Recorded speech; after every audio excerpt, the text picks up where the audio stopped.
The king eternal monarch की कहानी king ली gone के इर्द गिर्द घूमती है, जिसके साथ उसी के अंकल ने विश्वासघात किया था। ली गॉन के अंकल ली लिम ने अपने सौतेले भाई यानी ली गॉन के पिता की हत्या कर दी थी और उस खौफनाक रात नन्हे ली गॉन ने ली लिम को उसके भाई यानी अपने पिता का खून करते देख लिया था।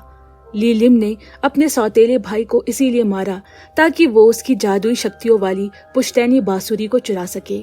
क्योंकि ली गॉन ने अपने पिता का खून होते हुए देख लिया था तो ली लिम ने उसे भी रास्ते से हटाने की सोची, मगर उस वक्त कोई रहस्यमय इंसान आ गया और उसने ली गॉन की जान बचा ली। इसे ली गॉन मरने से तो बच गया, पर उसकी गर्दन पर चोट आ गई। वही अंकल ली लिम और उसके आदमी टूटी हुई बांसुरी का आधा हिस्सा लेकर भाग जाते हैं। राजा की मौत की खबर सभी को पता लग जाती है। पुलिस भी मुजरिम प्रिंस यानी अंकल ली लिम के तलाश में जुट गई।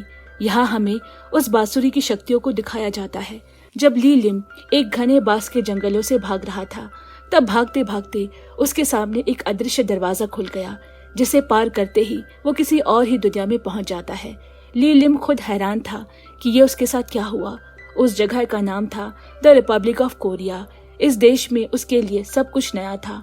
फिर अचानक एक शराबी लड़का आया जिसने ली लिम को अपना बड़ा भाई कहकर बुलाया। ली लिम समझ गया कि इस दुनिया में कोई है जिसकी शक्ल बिल्कुल उसकी जैसी है। उसने तुरंत अपने जैसे दिखने वाले उस लड़के को ढूंढा और उसकी जान ले ली, मगर ली लिम को ऐसा करते हुए उस लड़के के भतीजे ने देख लिया। हैरानी की बात यह है कि उस लड़के का भतीजा भी ली लिम के भतीजे ली गॉन की तरह दिखता है। इसीलिए ली लिम ने अपना गुनाह छिपाने के लिए उस लड़के के भतीजे को भी मार डाला। इस तरफ दूसरी दुनिया यानी कोरिया का साम्राज्य, जहाँ से ली लिम भाग कर आया था, वहाँ तीसरे राजा ली गॉन के राज तिलक की तैयारियां जोरों शोरों पर है। राज तिलक में जानी मानी हस्तियां शामिल हुई, जिसमें से एक था प्रिंस बुयान। उसके साथ उसकी वफादार मेड भी आई हुई थी, जिसका नाम था किम। हम देखते हैं कि प्रिंस बुयान को ली गॉन की बहुत फिक्र है। इसी मौके पर ली गॉन भी खुद को रोक नहीं पाता और अपने पिता को याद करके फूट फूट कर रोने लगा। राज तिलक के दौरान ली गॉन की दोस्ती जोयान नाम के लड़के से हुई, जो कि उसके पिता के दोस्त का बेटा था। ली गॉन ने उस दिन से उसे अपना बॉडीगार्ड बना लिया और उसे एक निकनेम भी दिया, इटर्नल स्वॉर्ड। अगले सीन में हम देखते हैं कि एक नाविक को बीच पर से ली लिम जैसे दिखने वाले आदमी की लाश मिली। असल में ये ली लिम की ही चाल थी। उसने खुद के जैसे दिखने वाले उस शख्स को रिपब्लिक ऑफ कोरिया में मारकर कोरियन साम्राज्य लाकर फेंक दिया था, ताकि वहाँ के लोगों को ऐसा लगे कि ली लिम ने खुदकुशी कर ली। प्रिंस बुयान को कहीं न कहीं शक तो हो गया था कि ये खुदकुशी नहीं बल्कि हत्या का मामला है, पर उन्होंने और उनकी मेड किम ने अपना मुंह बंद रखा ताकि महल में हलचल ना हो और वहाँ असली लिम चैन से रिपब्लिक कोरिया में रह रहा है। इतना ही नहीं, उसके पास वो जादुई बांसुरी का टुकड़ा भी है, जिसके कारण उसकी उम्र ही थम गई है। वो 25 साल बीतने के बाद भी जवान का जवान है। अब ली लिम अपने कुछ भरोसेमंद लोगों को भी कोरिया साम्राज्य से रिपब्लिक ऑफ कोरिया लाने लगा। उसके दिमाग में कोई खुरापात चल रही है। इधर ली गॉन भी अब जवान और काफी ज्यादा हैंडसम हो चुका है और वो अब भी धीरे धीरे अपनी बुरी यादों से उभरने की कोशिश कर रहा है। उसके दोस्त जॉन, प्रिंस बुयान और उनकी मेट किम उसके चंद करीबी लोगों में से है जो हमेशा ली गॉन का भला सोचते हैं। इतने बड़े साम्राज्य का राजा होने के बावजूद ली गॉन ने कभी भी अपनी शक्तियों का गलत इस्तेमाल नहीं किया। लोग उसे काफी पसंद करते हैं। उसे छोटे बच्चों के साथ वक्त बिताना बेहद पसंद है। वहीं कुछ स्पोर्ट्स जैसे कि घुड़सवारी और रोइंग में भी उसकी दिलचस्पी है। हालांकि वो अपनी सुरक्षा को लेकर थोड़ा सा लापरवाह है। रोइंग रेस के दौरान वो बिना किसी सिक्योरिटी के एक अनजान शख्स का पीछा करने लगा। असल में उस शख्स को देखकर ली गॉन को उस पुलिस ऑफिसर की याद आ गई जिसने उसके पिताजी की हत्या के वक्त उसकी जान बचाई थी। उस दिन ली गॉन के हाथ उस इंसान का आइडेंटिटी कार्ड लग गया था जिसमें उसका नाम जोंग तेल लिखा था। ली गॉन ने अब तक उस आईडी कार्ड को संभाल कर रखा हुआ है। इसके बाद हम रिपब्लिक ऑफ कोरिया में पुलिस ऑफिसर जोंग तेल को देखते हैं, जो कि काफी निडर और बहादुर है। उसे मार्शल आर्ट में महारत हासिल है और फिलहाल उसे एक सट्टेबाज को पकड़ने का केस मिला है, जो कि किसी की हत्या का आरोपी भी था। यहाँ कोरियन साम्राज्य में ली गॉन को फिर से स्पोर्ट्स खेलते वक्त वही अनजान शख्स दोबारा दिखा। ली गॉन ने अपने घोड़े मैक्सिमस के ऊपर सवार होकर उसका पीछा किया, जिसके बाद वो भी उस घने बांस के जंगलों में पहुंच गया जहां से ली लिम दूसरी दुनिया में गया था। अब क्योंकि ली गॉन के पास उस जादुई बांसुरी का आधा हिस्सा था, तो वो भी बड़ी आसानी से इस दूसरी दुनिया यानी रिपब्लिक ऑफ कोरिया में आ गया। ली गॉन के कपड़े राजा महाराजाओं की तरह थे, वहीं वो घोड़े पर सवार था, इसीलिए इस देश के लोग उसे अजीब निगाहों से देखते हैं। जोंग तेल, जो कि उस समय ट्रैफिक में फंसी हुई थी, उसकी नजर भी ली गॉन पर पड़ी। उसने ली गॉन को आवाज लगाई क्योंकि वो ट्रैफिक सिग्नल तोड़ रहा था। हालांकि जोंग तेल के करीब आते ही ली गॉन ने उसे कसकर गले लगा लिया। वो अपने आप को बेहद खुशकिस्मत महसूस कर रहा था क्योंकि आखिरकार वो उस आईडी कार्ड वाली लड़की से मिला जिसने बचपन में उसकी जान बचाई थी। मगर जोंग तेल को कुछ समझ नहीं आ रहा और ना ही वो ली गॉन को जानती थी। वो उससे पूछताछ करने के लिए अपने साथ पुलिस स्टेशन ले जाती है। पूछताछ के दौरान ली गॉन कहता है, मैं एक राजा हूँ, मुझसे तमीज से बात करो। ये सुन जोंग तेल को उस पर गुस्सा आ जाता है और वो उसका पर्स और घड़ी पुलिस स्टेशन में जमा करवाने को कहती है। लेकिन उसे उसके पर्स में राजघराने का आइडेंटिटी कार्ड और कुछ रुपए मिलते हैं जिन्हें जोंग तेल नकली नोट समझ रही थी। जोंग तेल को लगा कि ली गॉन की दिमागी हालत कुछ ठीक नहीं। दूसरी तरफ कोरियन साम्राज्य में सभी सैनिकों को काम पर लगा दिया गया क्योंकि राजा ली गॉन अचानक गायब हो चुका था। सीसीटीवी फुटेज से पता चला कि ली गॉन उस बांस के जंगल तक आकर गायब हो गया है। जोंग तेल भी वहीं उन दोनों दुनिया के बॉर्डर के पास रहती थी। हालांकि सैनिकों को दूसरी दुनिया का कोई अंदाजा नहीं, इसीलिए वो घंटों उसी जंगल में ली गॉन को ढूंढते रहे। इधर ली गॉन अपने बर्ताव से जोंग तेल के नाक में दम कर दिया था, इसीलिए उसने उसे जेल में डाल दिया। उसी वक्त ली गॉन को एक हवलदार दिखा जिसकी शक्ल बिल्कुल जोयान जैसी थी। ली गॉन ने एक पल को सोचा शायद जोयान उसे बचाने आया है, पर फिर जब उसने उस लड़के के हाव भाव देखे तो उसे यकीन हो गया कि वो जोयान नहीं है। उस लड़के का नाम था उनसप। ली गॉन का बॉडीगार्ड जोयान तो काफी सभ्य था और उनसप की हरकतें देखकर ली जोंग ने सोचा ये जोयान तो हो ही नहीं सकता। जोंग तेल भी सारे रिकॉर्ड्स चेक कर चुकी थी, पर उसे ली गॉन के फिंगरप्रिंट से मैच करता एक भी शख्स नहीं मिला। इसके बाद उसने ली गॉन का डीएनए टेस्ट करवाया। हालांकि उसकी रिपोर्ट आने में कुछ दिन लगने वाले थे, तो जोंग तेल ने ली गॉन से कहा कि तुम रिपोर्ट आने तक शहर से बाहर मत जाना। फिर वो उस आदमी की बीवी के पास गई जिसकी लाश एक कार की डिक्की से बरामद हुई थी। वो कार जिसमें से लाश मिली थी, उसके ओनर का नाम पार्क था। पार्क वही सट्टेबाज और हत्या का आरोपी था जिसका केस जोंग तेल संभाल रही है। इसी सिलसिले में उसने पार्क को कुछ दिनों पहले अरेस्ट भी किया था। मृतक की बीवी जोंग तेल को बताती है कि उसके पति ने कर्ज लिया हुआ था। सभी को शक है कि जिन लोगों से उसने कर्ज लिया था उन सब ने मिलकर उसे मार डाला। फोरेंसिक टीम की जांच में यह पता लगा कि उस शख्स के सर पर कुल्हाड़ी से वार किया गया था जिससे उसकी मौत हुई। सांगो नाम का वो शख्स कर्ज न चुकाने के कारण अपने घर से भागा था, जिसके करीब 3 हफ्तों बाद उसे मार दिया गया। जब गोंग तेल और उसके साथी डिटेक्टिव शिंजे ने तलाशी ली तो ठीक वैसे ही कुल्हाड़ी सांगो की बीवी के घर से बरामद हुई। इधर ली गॉन एक 5 स्टार होटल में रात गुजारता है। दरअसल ली गॉन ने उन सब की मदद से अपने सोने के बटन बेच दिए ताकि वो उस अनजान देश में अपना गुजारा कर सके। ली गॉन उन सब से उसके बचपन के बारे में पूछता है। उन सब के बचपन की फोटो देखने पर ली गॉन को पता चला कि उन सब तो बचपन में हूबहू जियोन जैसा ही दिखता था। उसके पिताजी भी जियोन के पिताजी जैसे ही थे। इससे ली गॉन को एक बात समझ आई कि इस दुनिया में कई सारे लोग हैं जिनकी शक्ल बिल्कुल उसकी दुनिया के लोगों जैसी है। यहाँ जोंग तेल ली गॉन की तस्वीर से अपनी नजर नहीं हटा पा रही थी। ली गॉन ने अपने घोड़े मैक्सिमस को जोंग तेल के घर पर गिरवे रखा था ताकि वो भाग न पाए। फिर कहानी शिफ्ट होती है ली लिम पर, जो अब मंदिरों के दरवाजों पर पेंटिंग करने का काम करता है।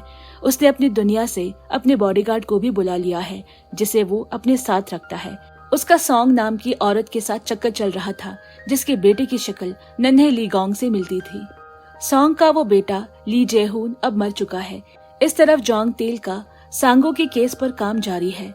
पार्क इस केस का इकलौता सस्पेक्ट होने के बावजूद अपना गुनाह कबूल नहीं कर रहा, जिसकी वजह से केस खिंचता चला जा रहा है। जोंग तेल और उसकी टीम ओवरटाइम करती है ताकि जल्द से जल्द मुजरिम का पता लगाया जा सके। इस दौरान हम एक हैरान करने वाली चीज देखते हैं। शिंजे ने जो ड्राइंग बनाई है उसमें कुछ ऐसे सिंबल्स हैं जो कोरियन साम्राज्य को दर्शाते हैं। इधर ली गॉन के पैसे अब धीरे धीरे खत्म हो रहे हैं क्योंकि वो अपने कपड़ों में लगे सारे बटन्स खर्च कर चुका है। अब उसे सिर्फ जोंग तेल से ही उम्मीद है कि वो उसकी कुछ मदद करेगी मगर जोंगतेल को लीगॉन पर जरा भी भरोसा नहीं। ऊपर से जोंगतेल का साथी डिटेक्टिव शिंजे भी लीगॉन को कुछ खास पसंद नहीं करता। शिंजे ने ताइक्वांडो की ट्रेनिंग जोंगतेल के पापा से ली थी, जिससे वो दोनों काफी क्लोज है। अगले दिन ली जोंगतेल से मिलने उसके घर के बाहर पहुंच गया। इस वजह से जोंगतेल ने उन सब और शिंजे से मिलने का प्लान कैंसिल कर दिया, जिनके साथ वो बाहर खाना खाने जाने वाली थी।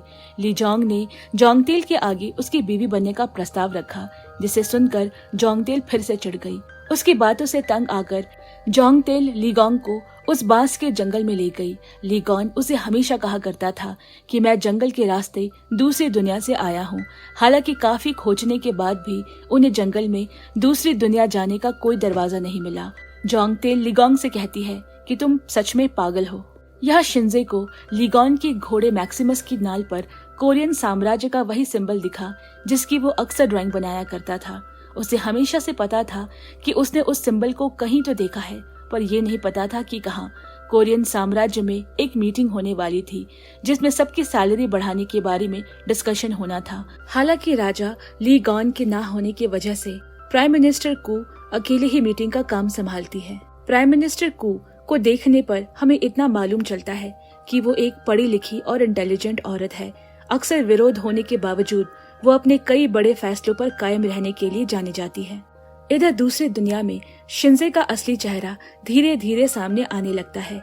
उसकी माँ को सट्टा खेलने की लत है, जिससे शिंजो को कई बार पैसों की तंगी का सामना करना पड़ता है। ऊपर से उसकी सैलरी भी कभी कभी लेट आती है, जिस कारण वो आए दिन आरोपियों से घूस भी लेता है। अगर उसकी माँ को जुआ खेलने की लत न होती तो शायद उसकी जिंदगी बहुत बेहतर होती। कुछ दिनों बाद लीगोंग की डीएनए रिपोर्ट आई, मगर उसका डीएनए पुलिस रिकॉर्ड की किसी भी इंसान से मेल नहीं खाता। यहाँ जोंगतेल को भी ये पता लगा कि मैक्सिमस स्पेन देश की प्रजाति का घोड़ा है, न कि कोरिया में पाए जाने वाला। उसे शक था कि लीगोंग ने मैक्सिमस को किसी से चुराया है। जोंगतेल को बहुत गुस्सा आ रहा था क्योंकि उसे लीगोंग से जुड़ी कोई भी कड़ी नहीं मिल रही थी। अपने गुस्से को शांत करने के लिए जोंगतेल ने शराब का सहारा लिया। उसने लीगोंग को भी बुलाया क्योंकि वो उसे दूसरी दुनिया के बारे में जानना चाहती थी, जिसकी वो अक्सर बातें किया करता था। लीगोंग उसे बताता है कि कोरिया साम्राज्य पूरा एक है, रिपब्लिक ऑफ कोरिया से बिल्कुल विपरीत, जो कि 2 हिस्सों में बटा हुआ है। वहाँ का जीवन यहाँ से काफी अलग है। लीगोंग जोंगतेल को उस जादुई बांसुरी के बारे में भी बताता है, लेकिन वो ज्यादा कुछ समझ नहीं पाती। जोंगतेल लीगोंग से पूछती है कि क्या कोई और भी तुम्हारी उस दुनिया में जा सकता है। लीगोंग कहता है, हाँ, राजघराने का एक शख्स है जो कि दोनों दुनिया का सफर कर सकता है। अब हम सब जानते हैं कि यहाँ वो ली लिम की बात कर रहा है। इधर कोरिया साम्राज्य में प्राइम मिनिस्टर कू मीटिंग खत्म करके कड़ी सुरक्षा के बीच अपने घर लौटती है। हमें बताया जाता है कि वो एक मछली पकड़ने वाले की बेटी है। प्राइम मिनिस्टर होने के बावजूद वो अपनी माँ के लिए अपने हाथों से खाना बनाती है। मगर ये क्या, प्राइम मिनिस्टर कू के माँ के घर में ली लिम का छाता? इससे ये साफ है कि कू की माँ लिम से मिली हुई थी। इस तरफ लीगोंग के साथ कुछ अजीब घटनाएं घटी, जैसे कि समय का रुक जाना। इन सब से उसे अंदाजा हो गया कि ली लिम अब भी जिंदा है। उसके पास आधी बांसुरी का टुकड़ा था, तो ये बात भी साफ थी कि उसे दोनों दुनिया के बारे में पता भी होगा। बात करें ली लिम की, तो वो ये भी जानता है कि लीगोंग महल से गायब है। इसके बाद हम देखते हैं कि जोंगतेल और उसकी टीम सांगो की केस की चर्चा कर रहे थे। सभी को लगता है कि पार्क ही सांगो की मौत का दोषी है, मगर जोंगतेल को शक है कि इसके पीछे किसी और का हाथ है और उसी ने पार्क को बलि का बकरा बनाया है। फिर जोंगतेल शिंजो के साथ मौका वारदात पर पहुंची। वहाँ शिंजे के हाथ एक पुराने जमाने का मोबाइल फोन लगा जो ना जाने किसका था। वापस लौटते वक्त उन्हें कुछ गुंडों ने घेर लिया। असल में उनमें से एक शिंजो के कॉलेज का दोस्त था, जो अब भी उससे इस बात से गुस्सा था कि उसने उसे 3 साल के लिए जेल में डलवाया। उसने अपने गुंडों से शिंजो और जोंगतेल पर हमला करने को कहा। खुशकिस्मती से लीगोंग वहां आ गया और उसने उन गुंडों को मार भगाया। मगर जोंगतेल और शिंजे पर इस बात का कोई फर्क नहीं पड़ा कि कोरिया साम्राज्य के राजा ने खुद उनकी जान बचाई। लीगोंग ने अपने दुनिया में लौटने से पहले जोंगतेल को बाय बोला, पर उसका भी रूखा सूखा जवाब ही मिला। लेकिन उसके जाने के बाद जोंगतेल खोई खोई रहने लगी। अब क्योंकि ली लिम और लीगोंग दोनों ने दोनों दुनिया के बीच का सफर तय किया था, तो उनके साथ कुछ अद्भुत चीजें होनी शुरू हो गई। पहला ये कि जब भी वो दोनों 2 दुनियाओं के बीच का दरवाजा खोलते तो समय कुछ पलों के लिए रुक जाता, और दूसरा ये कि दोनों दुनिया में रहने वाले कई लोग एक दूसरे के हमशक्ल थे। आखिर कई दिनों तक महल से गायब रहने के बाद ली गॉन वापस घर लौट आया। उसे देखते ही किम ने उसे बहुत डांट लगाई। उसके कपड़ों से सारे सोने के बटन भी गायब थे। वो अपने साथ दूसरी दुनिया की कुछ चीजें लेकर आया था, जिनमें एक पोइट्री की किताब भी शामिल थी। इसके बाद किम और ली गॉन ने उनके बेस्ट फ्रेंड के फादर की फ्यूनरल अटेंड की, जो कि मिलिट्री में शहीद हो गए थे। वैसे तो ली गॉन ने फ्यूनरल पर सूट और टाई पहनी हुई थी, मगर टाई को लेकर उसके मन में अब भी डर बैठा हुआ था, क्योंकि उस रात ली लिम ने नन्हे ली गॉन को टाई से गला घोटकर मारने की कोशिश की थी। फ्यूनरल से लौटने के बाद ली गॉन ने प्रिंस बोयान से ली लिम के बारे में बात की। वो ये भी जानता था कि ली लिम ने ली गॉन के पिता की हत्या की थी। ली गॉन ने उन्हें एक एनवेलप दिया और उसे खोलने को कहा। एनवेलप खोलने पर उसमें से ली लिम की पोस्टमार्टम की रिपोर्ट निकली। इससे ये साफ था कि ली लिम ने सबको बेवकूफ बनाया, अपनी मौत का नाटक रचा। अब ये बात प्रिंस बोयान और ली गॉन दोनों जान गए थे। इस तरफ दूसरी दुनिया में शिंजे की माँ ढेर सारे पैसे जीतकर घर आती है। अपनी माँ की इन हरकतों से परेशान शिंजे पुलिस को उनके अड्डे के बारे में बता देता है। उसे वहाँ कोई आदमी भी मिला जिनसे शिंजो की माँ ने पैसे उधार लिए थे। उसे बुरा तो बहुत लगा, पर वो उन्हें सबक सिखाना चाहता था, इसीलिए उसने उनको पुलिस से अरेस्ट करवा दिया। उस रात शिंजे जोंगटेल के साथ काम पर जा नहीं पाया। हड़बड़ाहट में जोंगटेल ने अपना आईडी कार्ड गटर में गिरा दिया। कुछ देर बाद जोंगटेल को फोरेंसिक टीम से यह खबर मिली कि उसे कल ली गॉन के पास से जो नोट बरामद किए थे वो असली नोट थे, और इस बात की पुष्टि बैंक ने भी कर दी थी। इस तरफ महल में कुछ पलों के लिए समय थम सा गया, लेकिन इस बात का पता सिर्फ ली गॉन को ही चला। जॉयन, जो वाकई में ली गॉन की फिक्र थी, इसीलिए उसे नाराज होते हुए ली गॉन से पूछा कि आखिर वो इतने दिनों तक कहाँ था। ली गॉन जोयान को बताता है कि वो किसी दूसरी दुनिया में गया था, जिसका नाम रिपब्लिक ऑफ कोरिया है और वहाँ का कैपिटल सियोल है।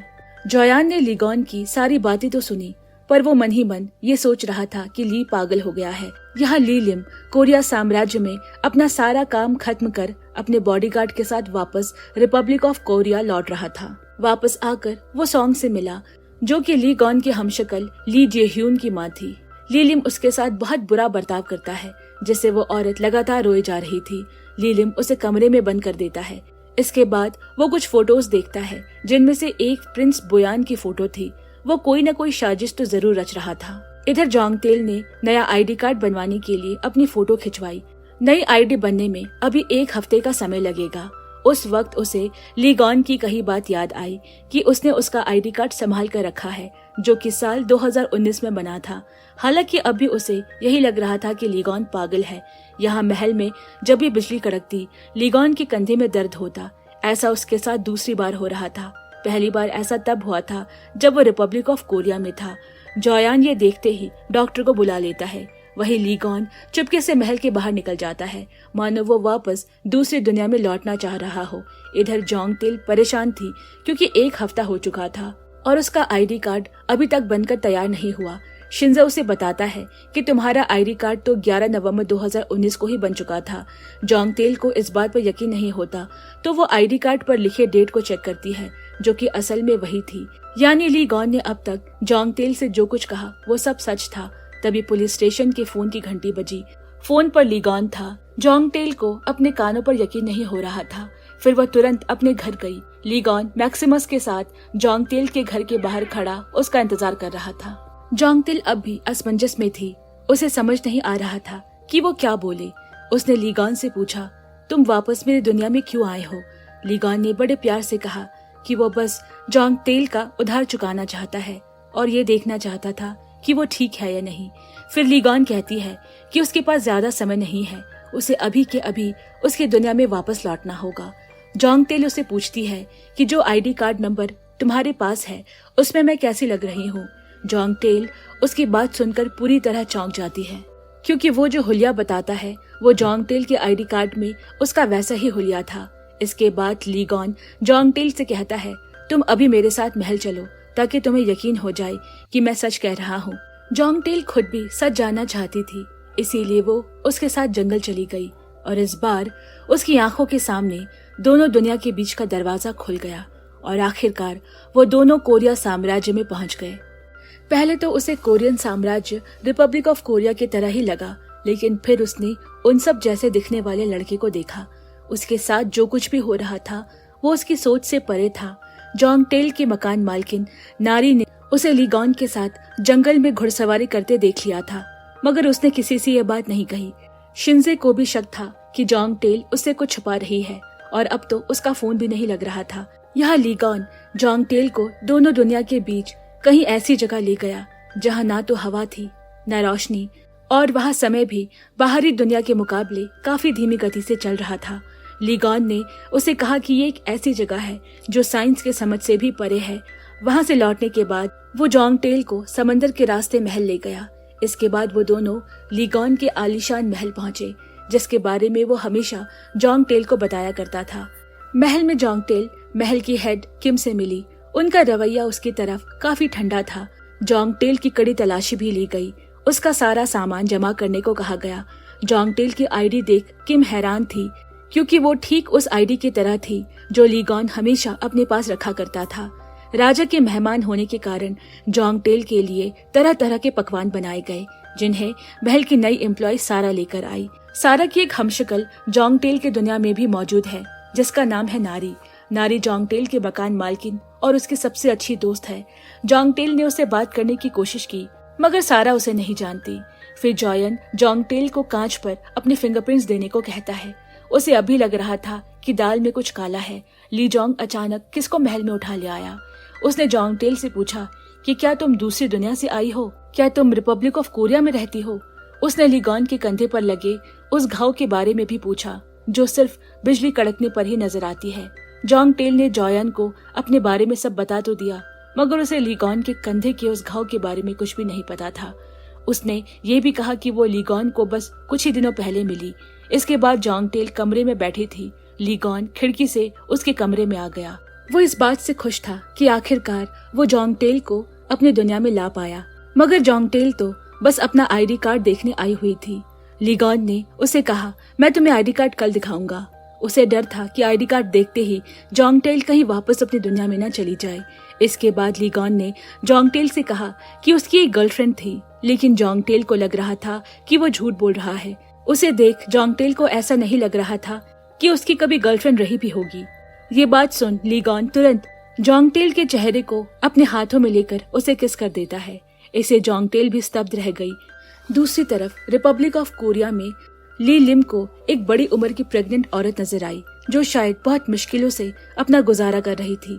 उसी औरत की हमशक्ल कोरियन साम्राज्य में भी थी, जो कि बहुत ऐशो आराम से घिरी हुई थी। असल में ली लिम जानकर उसे मिलने गया था, क्योंकि वो उनमें से एक को मारकर दूसरे से रिप्लेस करना चाहता था। वो औरत पहले तो ली लिम को जालसाज समझती है, पर जब उसे पता चला कि उसकी हमशक्ल कितने ऐशो आराम से रह रही है, तो उसके मन में लालच आ जाता है और वो ली लिम का ऑफर एक्सेप्ट कर लेती है। इधर लीगॉन की दुनिया में जोंगटेल को बाहर घूमने की परमिशन मिल गई थी। जॉयन छिपकर उस पर नजर रखता है। जोंगटेल कोरियन साम्राज्य में बेफिक्र घूम रही थी कि दो आदमियों ने उसे पहचान लिया। जॉयन ने उनकी हरकत देखकर पूछा कि क्या तुम इस लड़की को जानते हो? उन दोनों ने कहा कि ये तो लूना है, जिसने हमारे बॉस के पैसे चुराए थे। चोरनी है ये। यहाँ जोंगटेल इस बात से अनजान थी कि इस दुनिया में भी उसका कोई हमशक्ल है। वो तो अपने मजे से घूम रही थी। इसके बाद वो कुछ ऐसे लोगों से भी मिली जिनकी शक्लें उसके जाने वाले लोगों से मेल खाती है। हालांकि उन्होंने भी सारा की तरह जोंगटेल को नहीं पहचाना। फिर उसे एक घर दिखा जो ठीक उसी के घर की तरह था, मगर अंदर जाने पर उसे पता चला कि ये कोई क्लिनिक है। उसने वहाँ अपने माँ के बारे में पूछताछ की, पर उसके हाथ कुछ नहीं लगा। अब अकेले घूमते हुए उसके सारे पैसे खत्म हो चुके थे। उसने महल में कॉल करने की कोशिश की, पर उन्हें लगा कि कोई पैसे मांग रहा है। फिर किसी ने लीगॉन को इस बात की खबर दी कि सियोल की कोई लड़की आपसे बात करने के लिए कॉल किया था। लीगॉन समझ गया कि वो जोंगटेल है, और उसने तुरंत जॉयान से कहा कि वो जोंगटेल को ढूंढे, जो कि उसके आसपास ही था। जोंगटेल को उस तक पहुंचने में ज्यादा देर नहीं लगी। असल में जोंगटेल इतनी दूर अपनी माँ की तलाश करने गई हुई थी। उसे लगा कि उसकी माँ जैसे दिखने वाली कोई औरत शायद इस दुनिया में हो, पर अफसोस ऐसा कुछ नहीं था। इसके बाद लीगॉन हेलीकॉप्टर में बैठकर जोंगटेल को लेने पहुंचता है। एक तरफ जोंगटेल सोच रही थी कि शायद यहाँ ऐसा ही होता होगा। वही प्राइम मिनिस्टर कू को ये देखकर बेहद जलन हुई कि लीगॉन किसी लड़की को लेने खुद इतनी दूर आया है। वो तुरंत वहां आ गई और उसने अपने आप को प्राइम मिनिस्टर बताकर जोंगटेल से हाथ मिलाया। जोंगटेल ने भी उसे कहा कि मैं एक टूरिस्ट हूँ और कोरियन साम्राज्य पर रिसर्च कर रही हूँ। लीगॉन जोंगटेल को वहां से लेकर चला गया, जिसे देखकर कू के अंदर जलन अब और बढ़ गई। इसके बाद लीगॉन ने खुद अपने हाथों से जोंगटेल के लिए खाना बनाया। लीगॉन को कई चीजों में प्रांगत हासिल थी, जैसे कि science, maths, martial arts, cooking. जोंगटेल भी उसके हाथ का खाना खाकर इम्प्रेस हो गई। उसे अब तक इतना तो समझ आ चुका था कि लीगॉन एक काबिल राजा है। वो लड़कियों की इज्जत करना भी भली बात ही जानता है। इसके बाद वो ली से अपना आईडी कार्ड मांगती है, लेकिन ली अभी भी आईडी नहीं देता, इस डर से कि कहीं जोंग चली ना जाए। वो मन ही मन चाह रहा था कि जोंगटेल हमेशा के लिए उसी की होकर इस महल में रह जाए, लेकिन जोंगटेल के लगातार जिद करने पर उसे उसकी आईडी देनी पड़ी। उसने जोंगटेल को बताया कि 1994 में उसके अंकल उसकी जान लेने वाले थे, पर किसी रहस्यमय शख्स ने आकर उसकी जान बचा ली और ये आईडी भी उसी की थी। लीगॉन ने तब से इसे संभाल कर रखा था। वो उस इंसान को ढूंढना चाहता था। इसके बाद जॉयन आकर ली से कहता है कि प्राइम मिनिस्टर कू ने अभी के अभी महल के सिक्योरिटी गार्ड्स के साथ इमरजेंसी मीटिंग बुलाई है। ये सुनकर लीगॉन ने सोचा कि उसे तुरंत जोंगटेल को उसकी दुनिया में पहुंचाना चाहिए। हालांकि हालातों के चलते वो खुद उसे वहां छोड़ने नहीं जा सकता था। असल में वो इमरजेंसी मीटिंग इसीलिए बुलाई गई थी क्योंकि जापानीज मिलिट्री की कुछ शिप्स कोरियन साम्राज्य में घुस आई थी। लीगॉन ने किम से कहा कि वो जोंगटेल का सामान पैक करवा दे और उसके जाने की तैयारी करे। जब किम ने जोंगटेल का सामान चेक करवाया तो उसमें उसका आईडी कार्ड गायब था। उसने सीसीटीवी कैमरे में चेक करवाया, पर इमरजेंसी के कारण वो भी बंद था। इस तरफ कू की मीटिंग चल रही थी। ये तीसरी बार था जब जापानी मिलिट्री शिप्स कोरियन साम्राज्य में घुस आई थी, इसीलिए अब इन्होंने सोचा कि इनके खिलाफ जंग छेड़ने का समय आ गया है। लीगॉन भी प्राइम मिनिस्टर कू की इस बात से सहमत था। फिर लीगॉन ने जोंगटेल को उसकी आईडी दी और जंग के बाद उसकी दुनिया में आने का वादा किया। आगे की कहानी जानने के लिए कि क्या जोंगटेल वाकई में वो शख्स है जिसने 25 साल पहले किंग लीगॉन की जान बचाई थी, क्या अंकल ली लिम अपने इरादों में कामयाब हो पाएंगे? क्या है असल में उस पुश्तैनी जादुई बांसुरी का राज जो दो दुनिया का दरवाजा खोलती है? इन सब सवालों के जवाब जानने के लिए इस के ड्रामा के सेकंड पार्ट को देखना ना भूलें, जिसकी नोटिफिकेशन पाने के लिए तुरंत हमारे चैनल को सब्सक्राइब करें और अगर वीडियो पसंद आई हो तो लाइक करना ना भूलें। जल्द ही मिलते हैं, तब तक के लिए बाय बाय फ्रेंड्स।